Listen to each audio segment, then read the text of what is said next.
Thank you. Thank you Thank so you for all much, your hard Ms. work. Maloney. I now go to the gentleman from Utah, Mr. Chafetz, for 5 minutes. Thank you, Mr. Chairman. Mr. Missenberg, you're a career civil servant, correct? Yes, I am.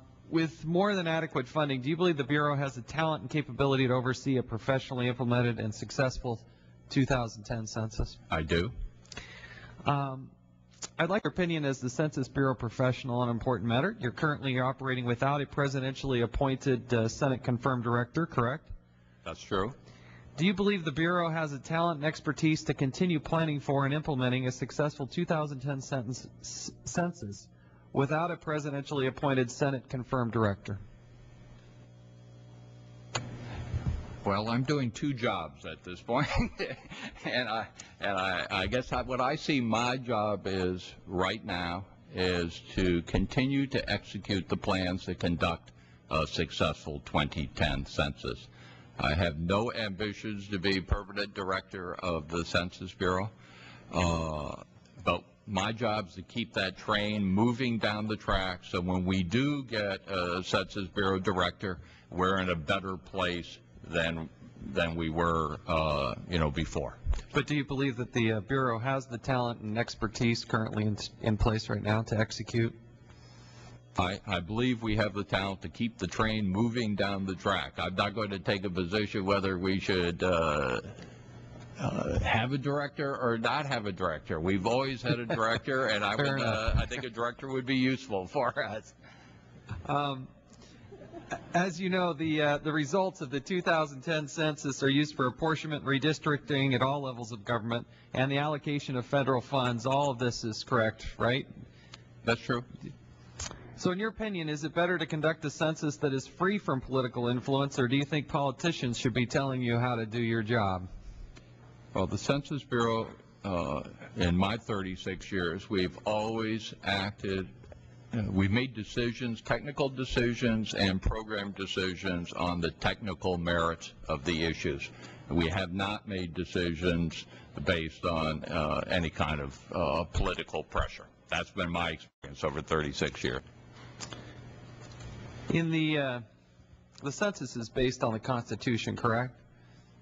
That's true. Do you recall which article or whatnot? That's embarrassing to say not. Article 1 of the Constitution deals with the powers of Congress, the legislative branch of our government, correct? True. So regarding anything having to do with the conduct of the census, it should be the Congress that has the authority and jurisdiction. Do you agree? Well, you're getting me into territory I'm not a skilled, I'm not an expert on.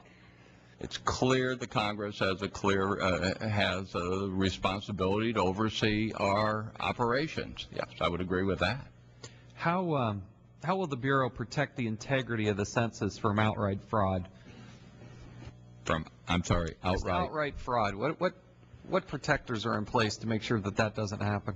We have a whole series of quality control operations that we have in place that check the operation. So, for example, when we start address canvass, well, I'll give you a better example. Right now, we are about 90% done with the large block enumeration, and after that, now we've started to send QC people, other enumerators out to check the quality of that work.